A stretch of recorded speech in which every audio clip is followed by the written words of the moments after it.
Bom dia, boa tarde, boa noite.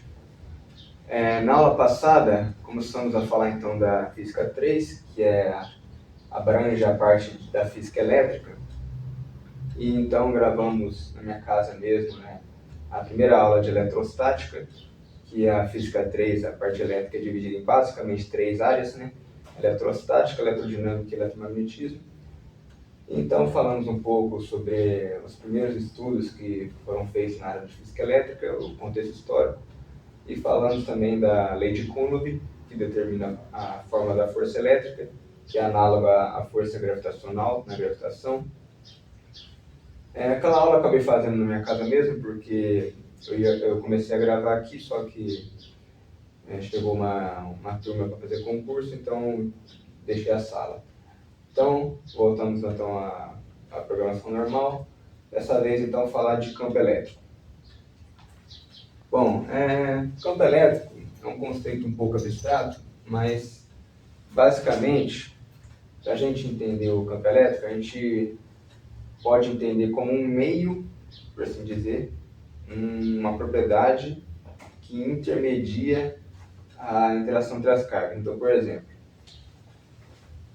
lembrando da aula passada, a força elétrica é igual a constante eletrostática vezes módulo da carga 1, módulo da carga 2, dividido por R12 ao quadrado, que é a distância das duas ao quadrado, com um versor R, para ser mais rígido, né? Só que, então vamos supor que eu tenho aqui no espaço uma carga Q0, que eu vou chamar de carga de prova, e eu tenho aqui uma distribuição de cargas aleatória. Eu tenho três cargas aqui, por exemplo, Q1, Q2, Q3, que vão exercer uma certa força elétrica. Vamos chamar essa aqui de positiva, positiva e positiva, e essa negativa. Então vai ter a força de atração para as três, né? Só que vamos considerar que essa carga de prova tem um valor muito menor do que essas três cargas aqui. Então, as quatro cargas são pontiformes, né? Podemos definir então o campo elétrico como a força elétrica que vai atuar nessa carga de prova depende da carga e da força resultante das outras cargas. Então, por exemplo, vamos definir o campo elétrico, então, como proporcional à força elétrica dividida pela carga que a gente está estudando. Então, o campo elétrico que atua nessa carga é proporcional à força elétrica gerada pela sobreposição das forças elétricas de cada uma das três cargas. E o que acontece? Então,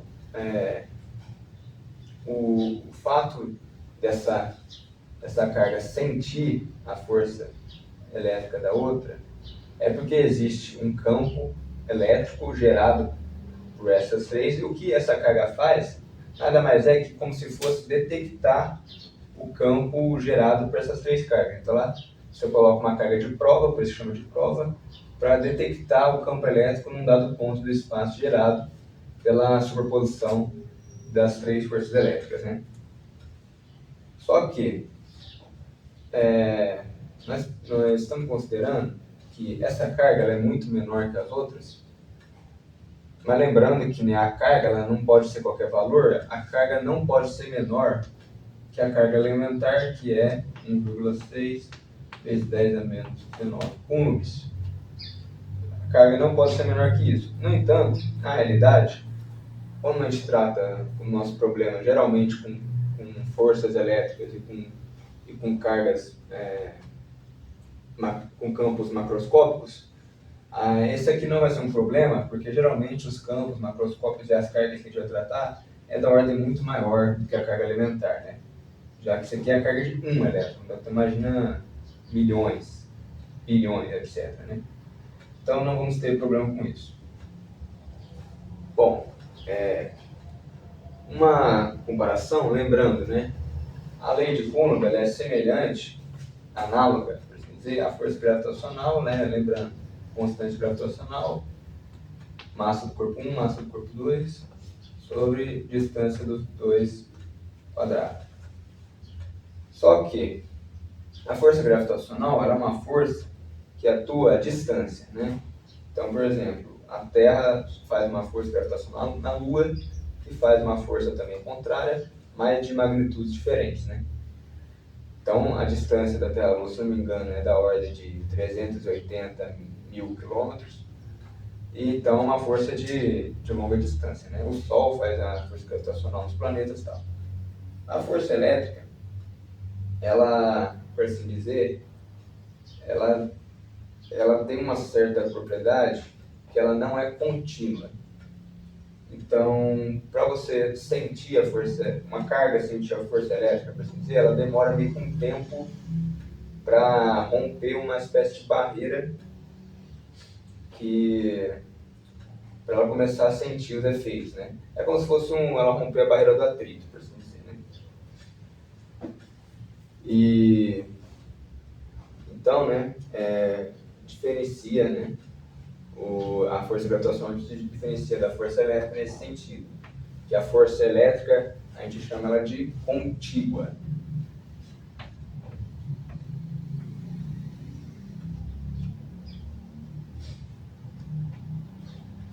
Então, lembrando, a força gravitacional é contínua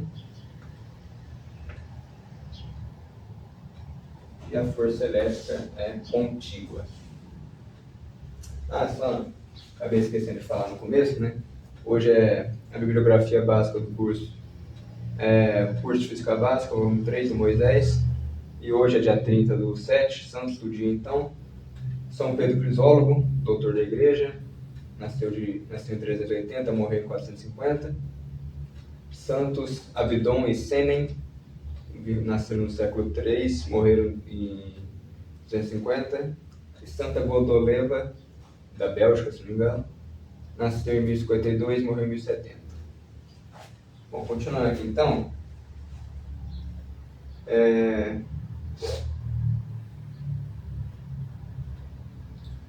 Existem, por exemplo, a gente pode determinar também uma forma de quantificar esse campo elétrico, que é um campo vetorial, né, representado pela letra E, e um vetorzinho, né? Então, é o seguinte, dessa fórmula aqui, né, vamos juntar essas duas fórmulas aqui, então, pagar da gravitação. Se o campo elétrico é a força sobre a carga, é só eu dividir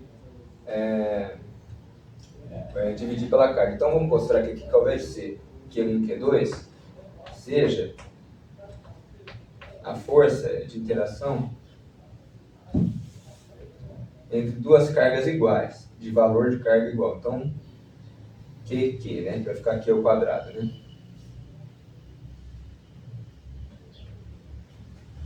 Então, se as duas são iguais, vai ficar KQ quadrado sobre R ao quadrado. E o campo elétrico, então, se é força sobre carga, vai cortar um aqui. Então, vai ficar KQ sobre R ao quadrado, né?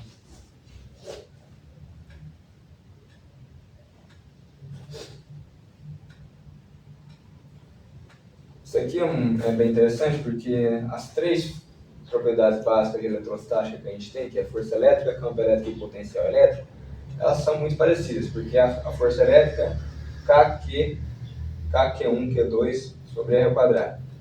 O campo elétrico é uma carga só, né? Porque é o campo que atua em uma carga. E o potencial elétrico, a gente vai ver mais para frente nas próximas aulas, é KQ sobre R.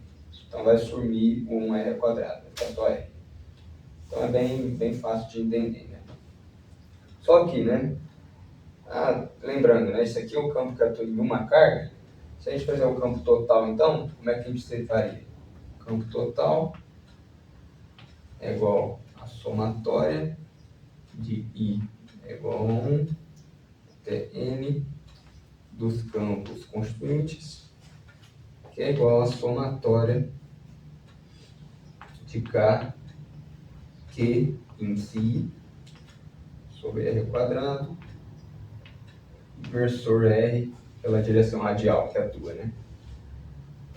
Lembrando, isso aqui é uma distribuição não contínua de cargas, né? Se a gente tiver uma distribuição contínua de cargas, o que a gente tem então? Se a gente tiver uma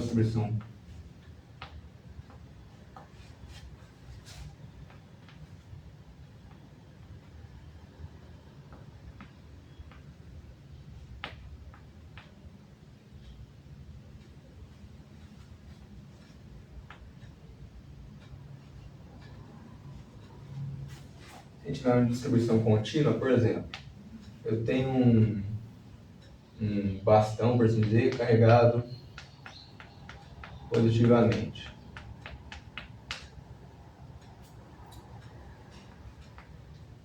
As linhas de campo, que a gente vai ver daqui a pouco, elas sempre partem da carga positiva em direção à carga negativa, né? Elas partem da carga positiva e morrem na carga negativa. E aqui uma carga Q0 de prova, né? A gente está considerando aqui um escalar, né? Porque somatório é quando é escalar. Se for infinitesimal, se for uma distribuição infinitesimal de cargas, a gente vai ter então que resolver as coisas pela integral. Então, o campo é igual então 1 sobre 4πy0, né? Lembrando que K é igual a 1 sobre 4πy0, integral de Q sobre R ao quadrado versor R.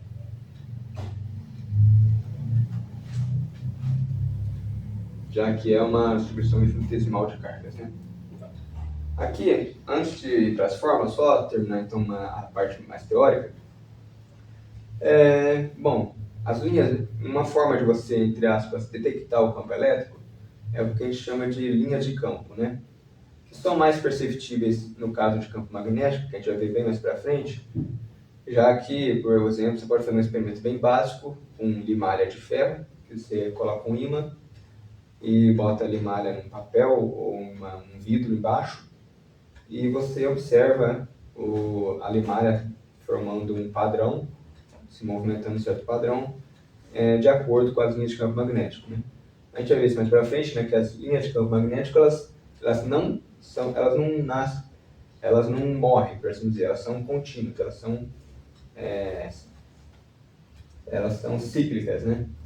Já as linhas de campo elétrico, elas nascem nas cargas positivas e morrem nas negativas, né? Então, por exemplo, considerando cargas pontiformes, né? Eu tenho aqui então a carga positiva e aqui negativa. Como é que seriam as linhas de campo, então?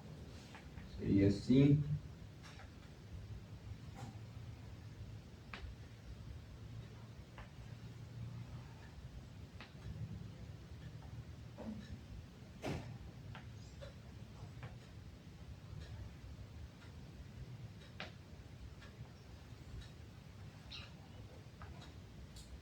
E por aí vai.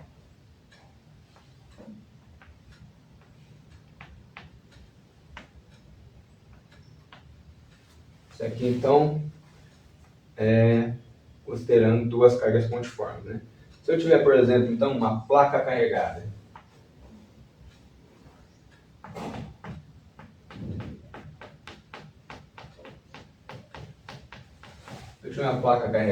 com simetria plana, isso aqui lembrando a simetria radial, né? Se eu tiver então a carga carregada, vou ter as linhas atravessando, que elas têm espaçamento igual, no caso plano. Elas vão embaixo da placa ter todo o espaçamento igual e em mesma direção, e acima da placa também. O que causa descontinuidade é durante ela estar atravessando a espessura da placa. Mas fora da placa, em ambos os lados, elas estão apontando na mesma direção. E se eu tiver, por exemplo, uma simetria cilíndrica, né? Então, vou pegar aqui um cilindro carregado. Cilindro é uma simetria que a gente usa bastante, né? Porque um fio, na prática, ele é um cilindro, né? Ele é um cilindro muito fino, né? Com espessura pequena, mas não deixa de ser um cilindro. Então, se eu tiver aqui, por exemplo, um cilindro e fazer uma seção transversal dele, que aqui for positivo, por exemplo, as linhas de campo, eu vou botar uma imagem que é melhor ilustrar por imagem, né? Mas elas vão estar em todas as direções, para fora do cilindro, né? A direção radial, né? Aqui fica melhor com o desenho, né? Fica melhor com imagem na edição. Né? Então, e aqui no caso, né, o problema, se for quantificar, né, colocar fórmulas, é um pouco mais complexo, porque aí a gente precisaria mudar de coordenadas para coordenadas cilíndricas, né? Então,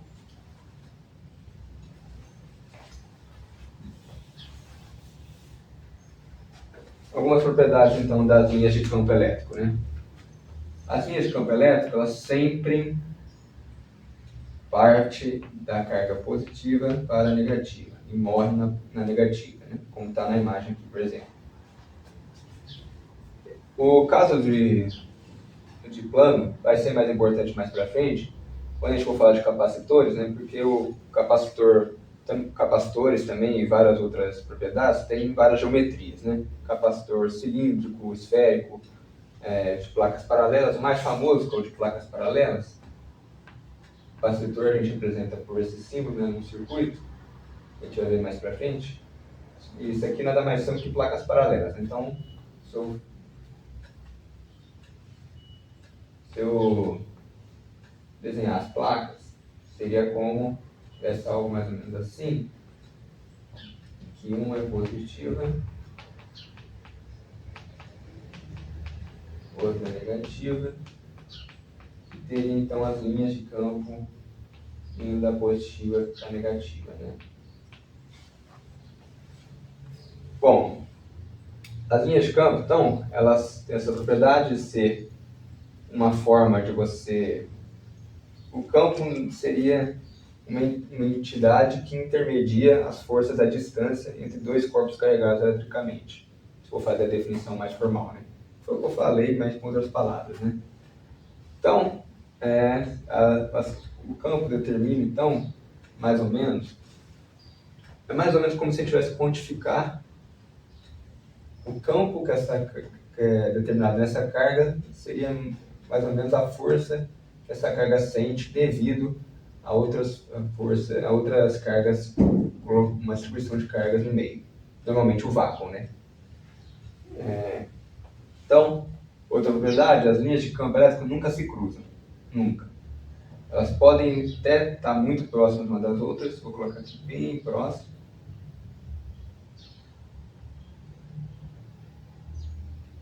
Mas elas nunca vão se cruzar, porque causariam um problema de descontinuidade, né? E elas podem estar mais distantes, né, umas das outras, por assim dizer. Então, e elas sempre partem da carga positiva e negativa, nunca se cruzam, e quando você tem um espaço em que elas são mais próximas, você tem uma maior intensidade de campo elétrico, e você tem, quando elas são mais distantes, você tem uma menor intensidade de campo elétrico. E se você fizesse, por exemplo, a trajetória de uma partícula eletricamente carregada ao longo de uma linha de campo, a força elétrica que atua nela, não necessariamente, e muitas vezes não é, ela coincidirá com a linha de campo. Então, isso aqui, então, acho que por enquanto, então, acabamos a teoria. Vamos agora às fórmulas, né? Então, lembrando que eu falei de uma distribuição de cargas, né? Como, por exemplo, coloquei aqui num caso de um bastão ou de uma planificação de uma placa paralela, existem basicamente três formas de considerar a distribuição de carga, né? Linear, ela pode ser linear,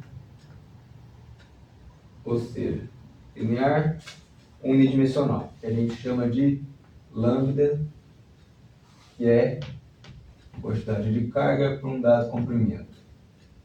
Na forma diferencial, né, dq dl. Ela pode ser superficial,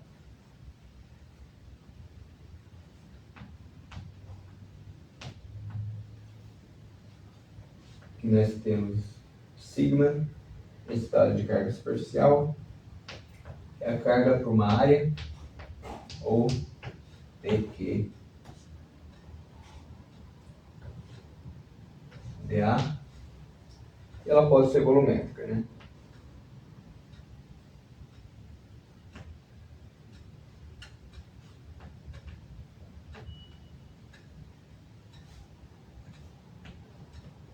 Ou é igual Q sobre V igual a dq dV.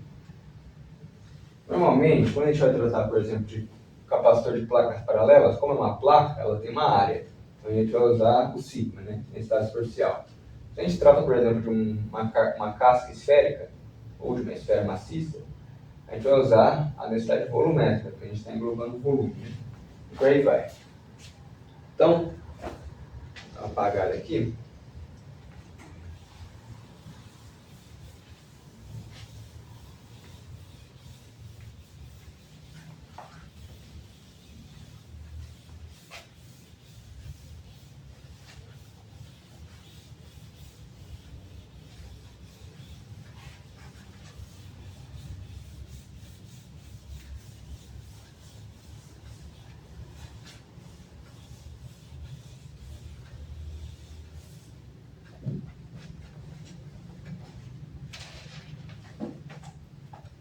Agora, basicamente, o que a gente vai ter é a aplicação das fórmulas de campo elétrico em algumas simetrias específicas. Né? Então, por exemplo, eu tenho algumas simetrias. Se eu pegar, por exemplo, um anel carregado.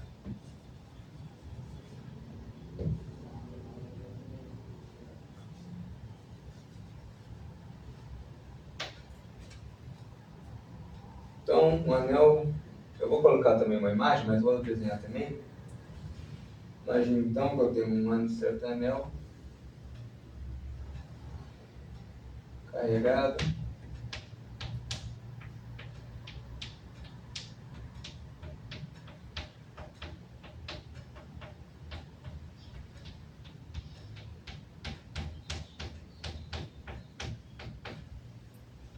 Eu tenho aqui um ponto P.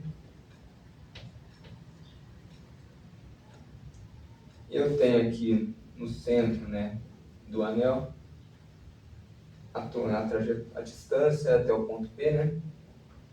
Aqui eu tenho, lembrando aquelas formas ali, né? Se é diferencial, eu tenho um elemento infinitesimal de carga, dq.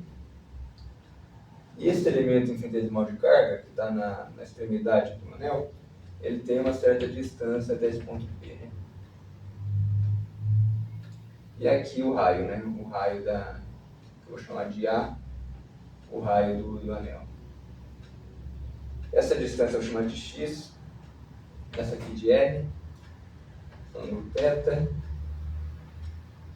Então, lembrando, né? Se você tem uma partícula, então, um elétron e um anel positivamente carregado, vai ter, então, uma força de atração ou repulsão entre elas, né? Se a partícula for positiva, vai ser repulsão, né? Então, o referencial eu vou adotar como aqui, yx. Essa partícula, então, vai sofrer um campo elétrico na direção x e um campo elétrico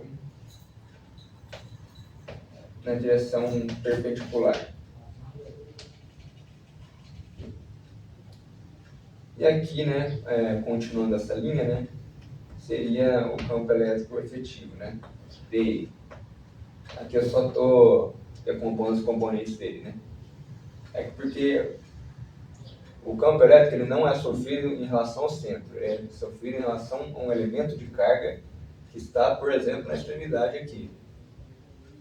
Então, vamos calcular qual que é esse campo elétrico que atua nesse ponto aqui, que está a uma certa distância x do anel. Então, triângulo, né, teorema de Pitágoras, né? R, vou botar aqui embaixo. R é igual a raiz de A ao quadrado mais x ao quadrado. Para determinar o campo, então, DE é igual, lembrando, K, constante elétrica, DQ, lembrando daquela forma, né? DE é igual K integral dq sobre a ao quadrado. Então, dq sobre, só que o r é isso aqui, né? Então, eu vou colocar tudo ao quadrado. Raiz de a quadrado mais x quadrado, tudo ao quadrado. Beleza. Só que, né, lembrando que eu tenho aqui, no caso, né, a carga, ao invés de eu usar um dq, eu posso usar, isso aqui é uma distribuição linear de carga, né? Porque eu estou considerando só a extremidade. Estou considerando só a extremidade do anel, né? Então, se ela é uma dessa linear, se eu tenho lambda igual, eu tenho lambda igual dq dl, dq nada mais é que lambda dl. Então, esse dq eu substituo por k lambda dl sobre raiz de a ao quadrado mais x ao quadrado ao quadrado.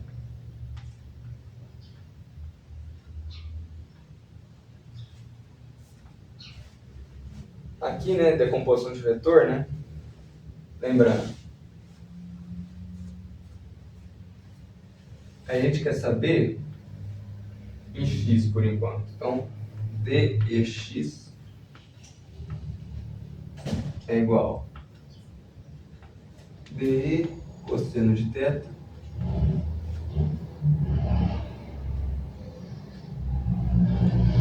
ou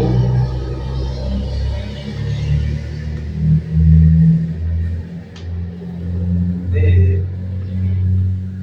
Lembrando então o que é cosseno de θ? Cateto adjacente sobre hipotenusa, x sobre L, x sobre L. Logo então, dEx é igual dE, né? K lambda dl sobre, aqui ao invés de colocar o r já desmembrado aqui, eu vou colocar só o r, então vai ficar r ao quadrado vezes, né, x sobre r.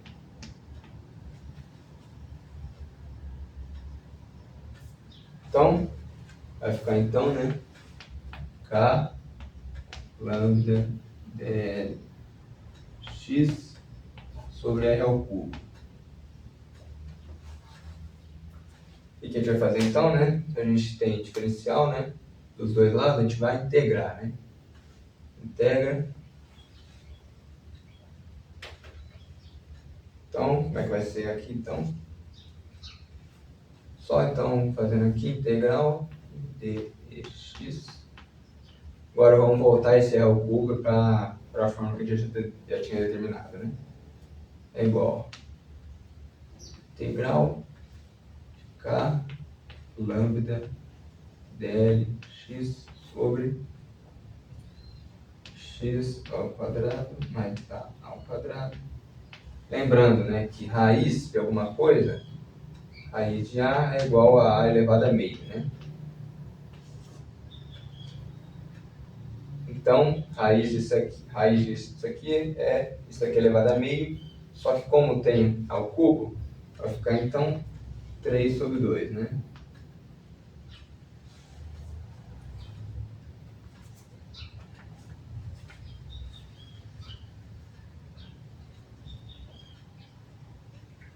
Então,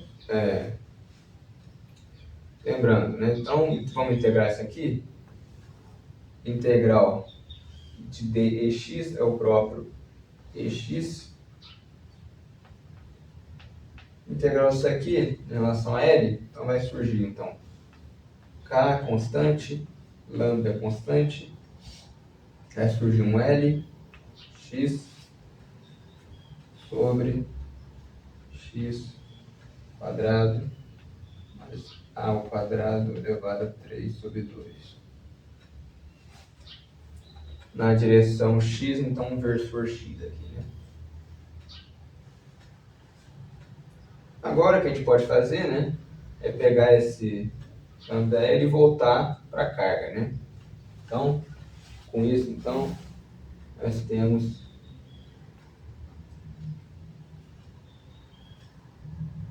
EX é igual a QX sobre, vamos também lembrar essa constante K, né, 4π y0 x ao quadrado mais a ao quadrado elevado a 3 sobre 2. Na direção x. Então, demonstramos aqui, então, o campo que atua sobre uma partícula a uma certa distância de um anel carregado. Bora fazer algumas condições de contorno para valores de x muito maior que A, o que a gente tem? Se x é muito maior que A vai ser desprezível aqui. Então é como se A fosse zero, porque o x é muito maior que A, vai ser desprezível, A vai ser desprezível. Se ele é desprezível, então nós temos que o campo elétrico é igual a Q sobre 4π y0 x ao quadrado, né? Direção x.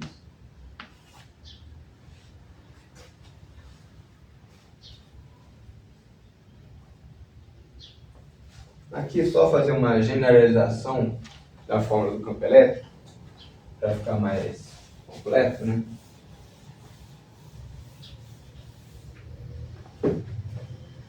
Imagina que eu tenho um eixo XYZ,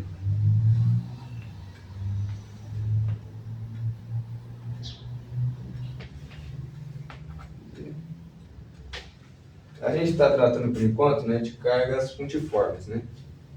Ou se eu tiver um objeto, por exemplo, um cubo,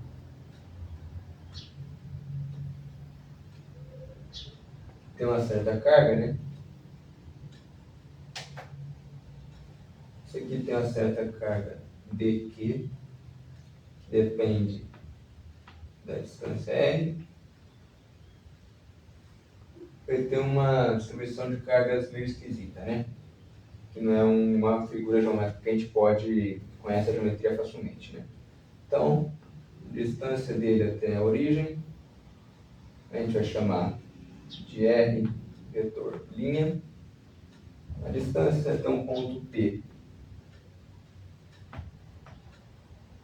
vou chamar primeiro da distância do ponto P à origem, a gente vai chamar de R. E aqui então, pela regra do paralelogramo, né, soma de vetores vai ficar então R menos R'. E aqui vai atuar o campo elétrico, né, DE, que depende de R e R'. Então, generalizando, né, vamos fazer uma notação vetorial mais robusta. O versor U, que depende de R' e R, quer dizer, de R e R', é igual a R menos R' sobre o módulo de R menos R', que nada mais é que a definição de versor, né? E o campo elétrico, então, seria o campo elétrico, dependendo de R, é igual a integral de volume, superfície ou comprimento, depende do problema, de 1, 4π, já que isso aqui é uma fórmula geral, né? Y0, dq R' sobre módulo de R menos R' quadrado vezes o versor, né? Ao invés de ser um versor R, dessa vez um versor U, né? Esse aqui é um caso geral, né? Uma forma que serve para generalizar todos os casos. Então aqui está a fórmula geral. Nem eu fiz a fórmula geral do campo elétrico, né? Da força elétrica, na aula passada.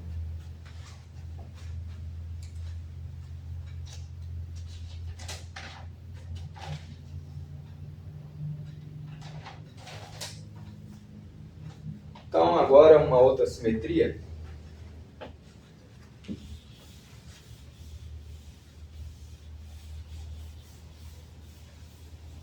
A gente tem um caso de um disco carregado.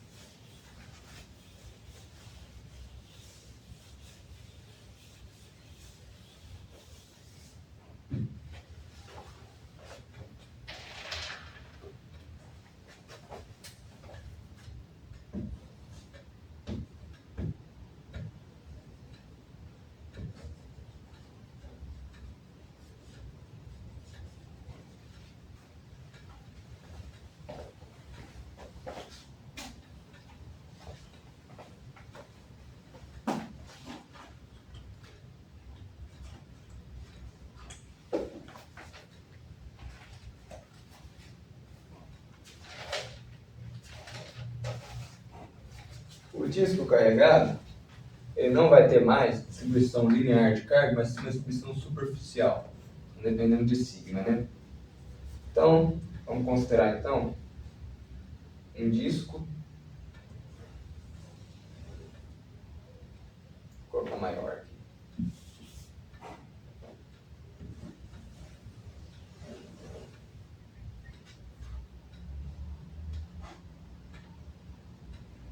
Eu tenho um disco interno nele, né? Então,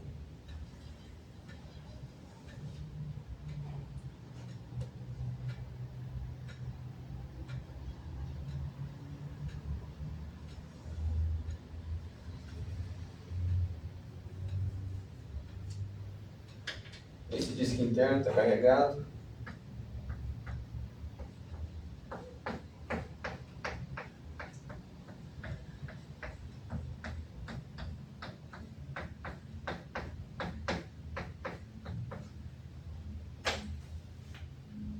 Aqui eu tenho uma distância dr.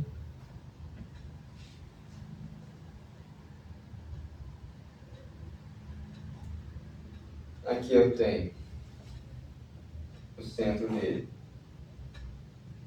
uma distância R, e uma distância até o disco intermediário, né, do meio, Rzinho, né, R menor. E aqui eu tenho, então, do centro uma partícula no ponto P e um campo elétrico, né, em X.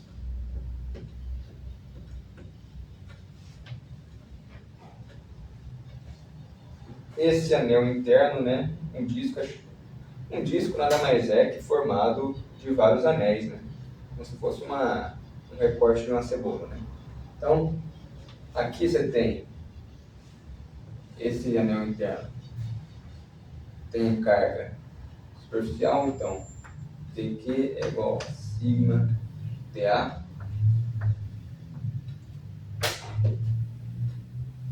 então, esse anel aqui,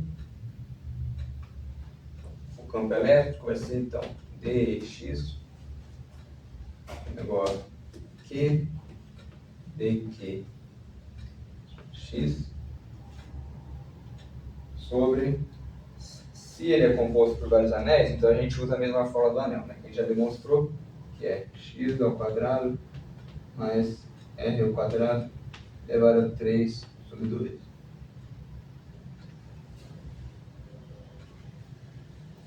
Então, vamos desmembrar já o k, 1 sobre 4π, epsilon zero.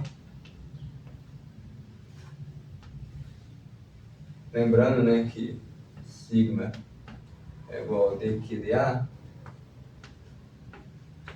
logo a carga numa distribuição superficial vai ser então sigma dA, né? O artifício que os físicos fazem e os matemáticos odeiam, né? Então, lembrando, a gente está falando então sigma dA, só que como é um círculo, né? Qual que é o comprimento de circunferência do círculo? Né? 2πr, né? Então, esse dA nada mais vai ser que igual a sigma 2πrzinho, porque é a distância até o anel do meio, não o raio total, dr. Então, 2πr dr x sobre x quadrado mais a ao quadrado elevado a 3 sobre 2. Π corta com π.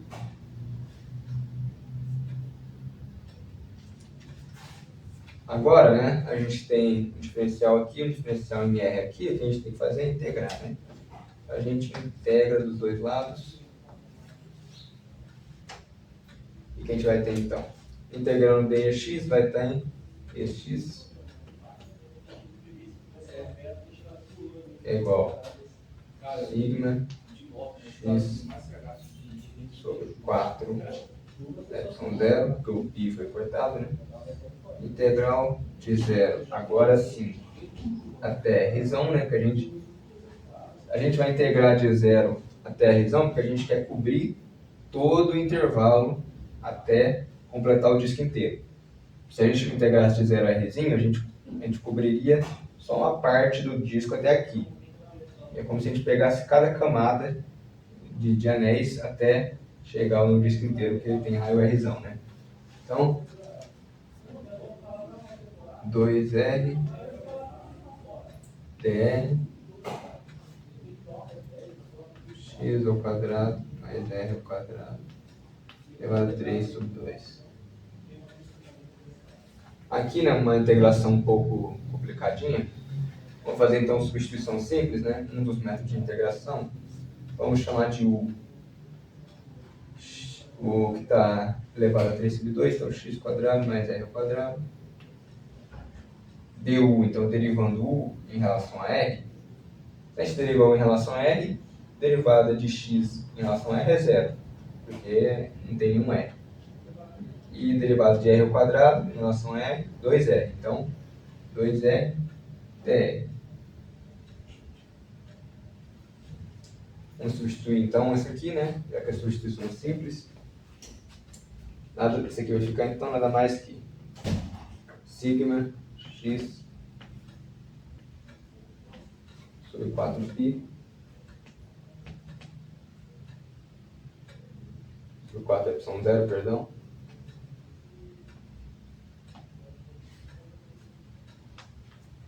Integral. Se du é igual a 2r dr, substitui aqui em cima, 2r dr, fica du sobre, isso aqui tudo é u, então u elevado a 3 sobre 2. Perceba que a integral ficou bem mais simples, né? Então, ela ficou bem mais simples, o que a gente faz? Isso aqui parece difícil, mas é só a gente lembrar que, vou colocar aqui em cima. Isso aqui nada mais é que sigma x por 4 y0, integral, se está no denominador elevado a 3 sobre 2, para eu trazer ele para o numerador, é só inverter o sinal do expoente. Então, vai ficar u elevado a menos 3 sobre 2 du. Aí agora vira uma integração simples, né? Integração de polinômio. Sigma x sobre 4 y0.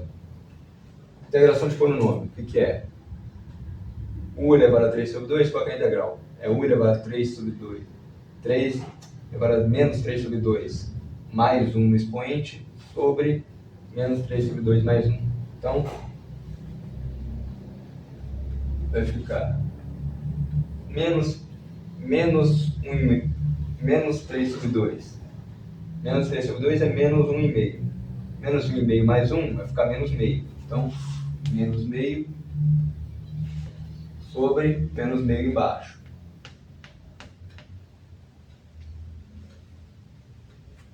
Logo, se é divisão de fração, eu passo multiplicando o inverso da segunda, né? Então vai ficar sigma x sobre 4 y0 vezes menos 1. Isso aqui nada mais é, elevado a menos 2, que o 2. Perdão, aqui já corta, né? Se aqui está no denominador menos dividido por menos meio, eu posso fazer multiplicando por menos 2, que é o contrário disso aqui. Só que ele está multiplicando ali em cima, corta 2 com 4, simplifica, vira 2, né? E aí, então, se eu tenho u elevado a menos meio, nada mais é que 1 sobre raiz de u. Então, 1 sobre raiz de u.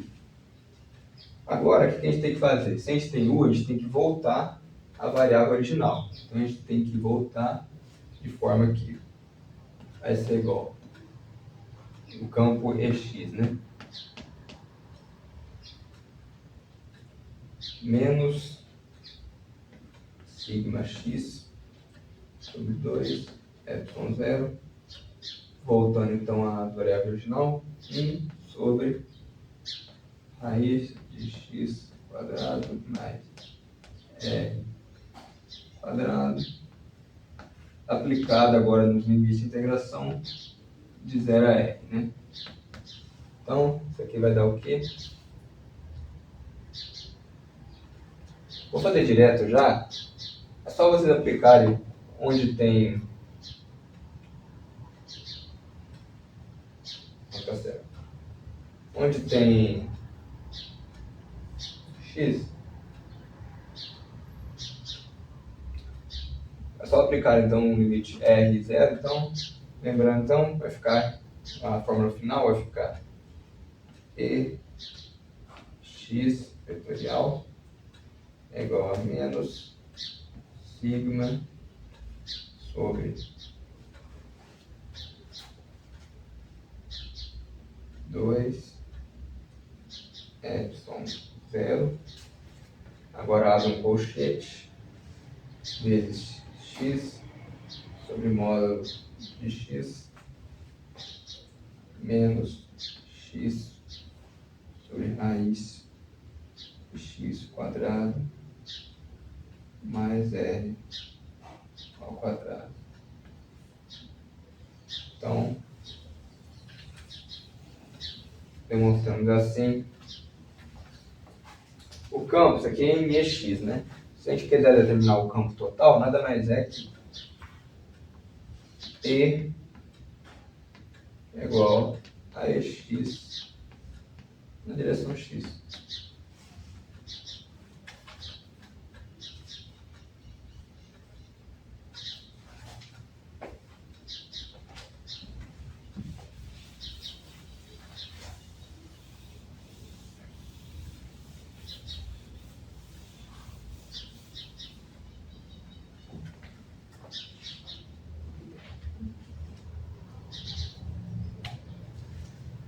Agora vamos supor uma condição de contorno.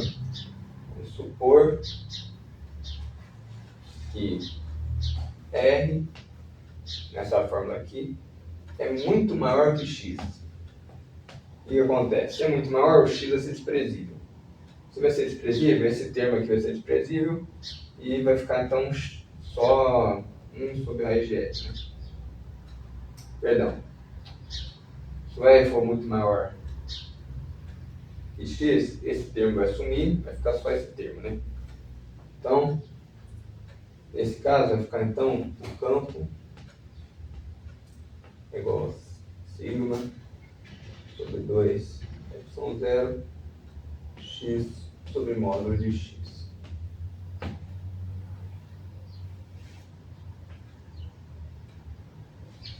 Esse x sobre módulo de x pode ser mais 1 ou menos 1, que determina o spin, né? A propriedade de spin das partículas, né?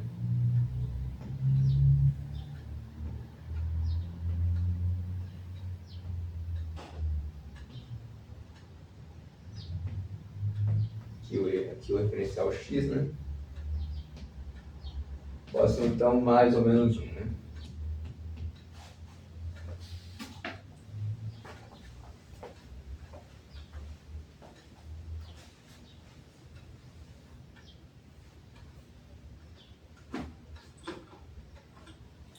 Bom, então para finalizar a aula, vamos falar agora do caso de um campo em um fio infinito.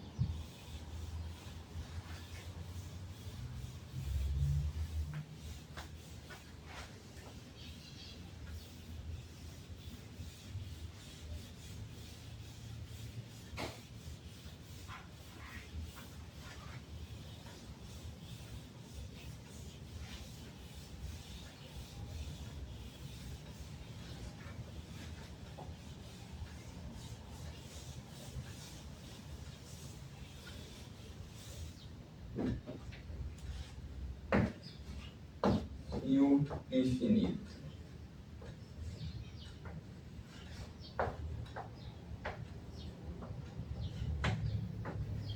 Se ele é infinito e é um fio, né, a gente considera então que ele tem uma densidade linear de carga. Né? Então, como é que a gente desenha um fio infinito? Né? Vamos supor, então, a gente pega uma seção dele, né, uma parte dele, está carregada aqui positivamente, por exemplo. Eu pego um eixo que cruza ele, um ponto P. Aqui no fio vai ter um infinitesimal de carga, né? dq, que é igual a lambda dl. Ou no caso, lambda dz, porque esse aqui é o eixo z, né?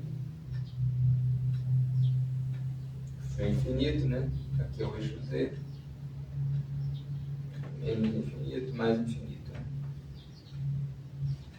E então, atuando aqui, vai ter um campo elétrico.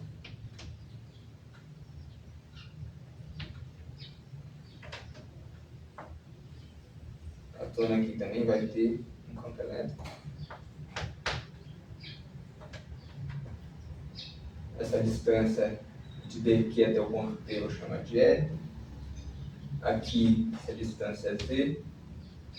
Aqui um ângulo θ.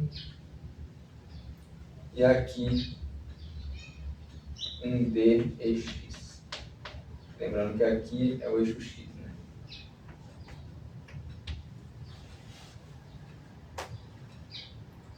E essa distância do fio até o ponto eu vou chamar de x. Então, lembrando,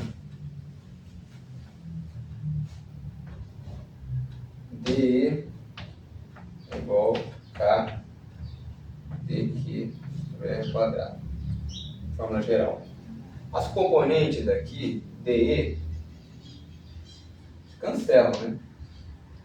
Então, o que a gente vai ter é o dx, né? O que vai realmente importar, vai ter valor, é o dx, porque essa daqui se cancela. Então,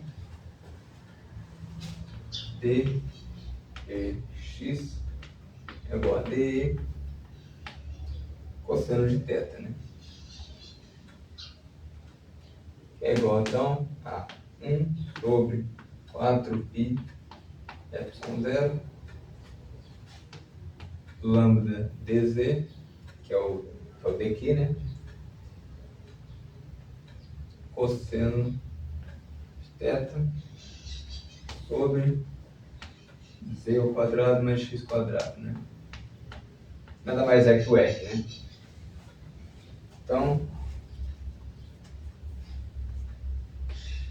X é igual a integral em todo o fio, que é infinito, né? 1 sobre 4π ε0 lambda dz cosseno de θ sobre z ao quadrado mais x quadrado. Agora a manipulação algébrica, né? O que é constante, tudo que é constante você tira para fora da integral. Então, o lambda é constante e 4π ε0 também, né? Então, você vai integrar em z dz cosseno de θ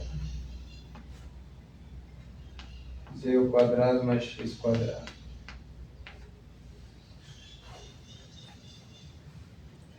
Para isso, eu vou definir então, já que o cosseno de θ está dentro da integral, vou definir uma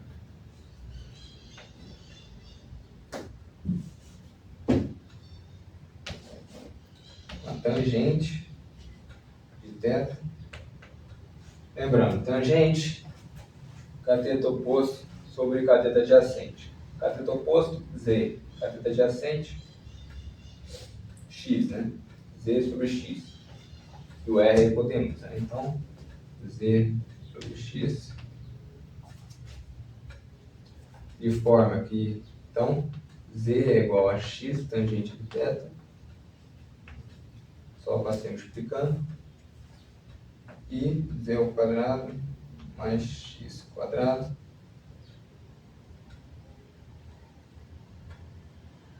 nada mais é que x ao quadrado vezes 1, ele mesmo, mais tangente ao quadrado de θ.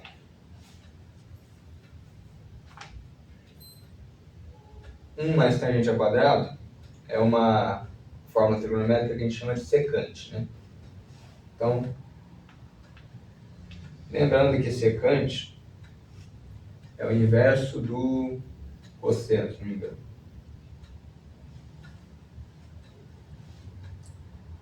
Não, inverso do seno, né? Cossecante com o inverso do cosseno.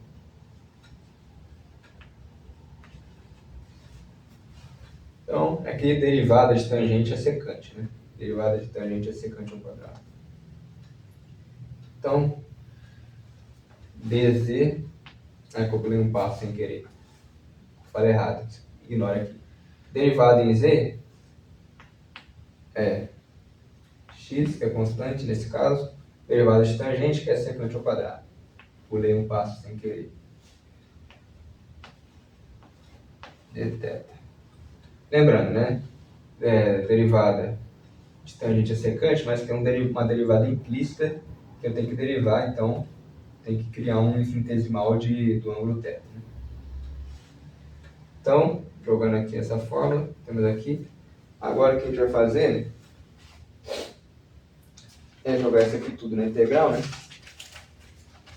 De forma então que ficamos com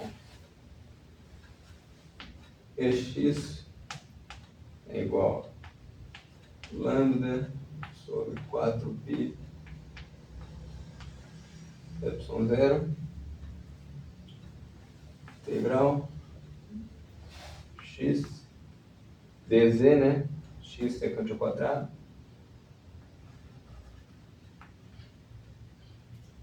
de θ dθ cosseno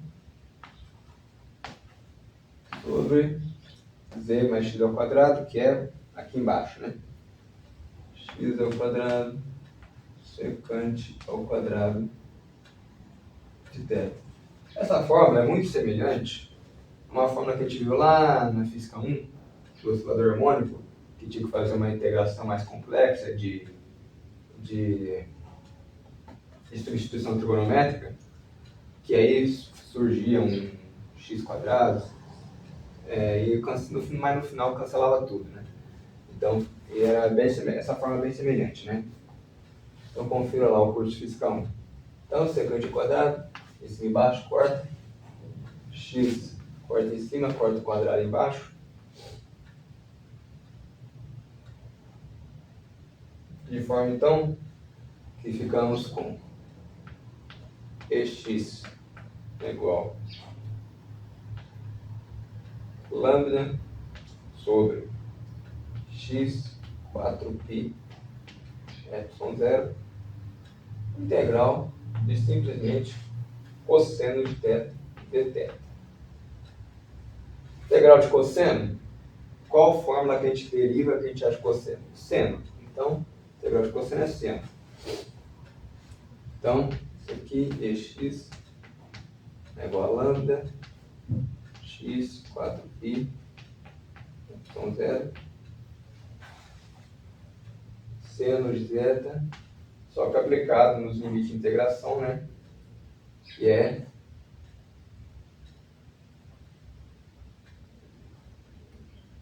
só lembrando, aqui o intervalo é de 0 a π sobre 2, né? Por quê? Até π sobre 2. Porque o ângulo que ele pode fazer aqui é até 90 graus. Perdão. Não, tá certo, até 90 graus. Se ele fizer maior que 90 graus, ele vai estar apontando para cima. E aí não vai fazer sentido nenhum de determinar, né? Agora, tem um lancezinho, né? Que é um lance de esperto, que é o seguinte.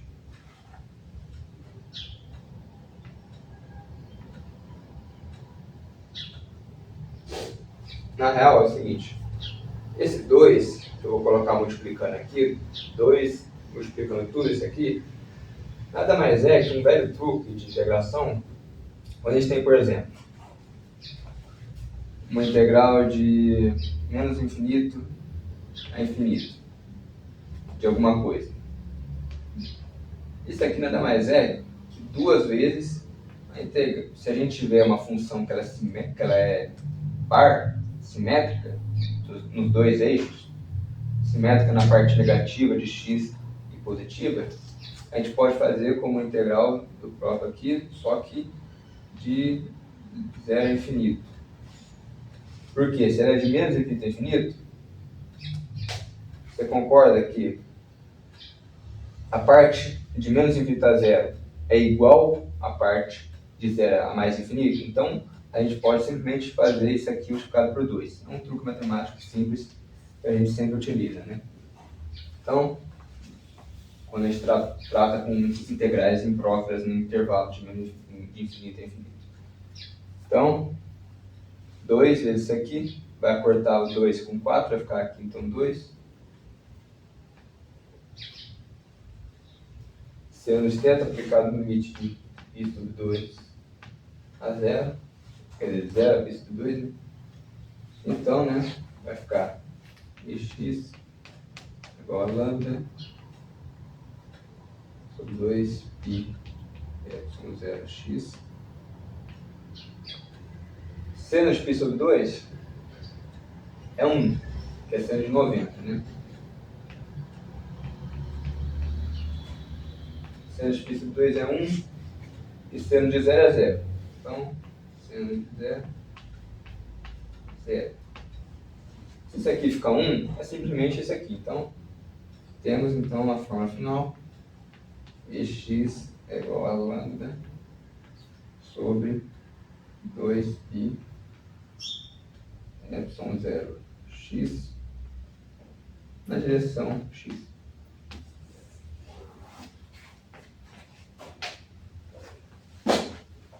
Bom, com isso então acabamos a aula de campo elétrico. Próxima aula falaremos de fluxo elétrico e lei de Gauss, muito importante. Então, é isso. Obrigado a todos que assistiram. Até mais.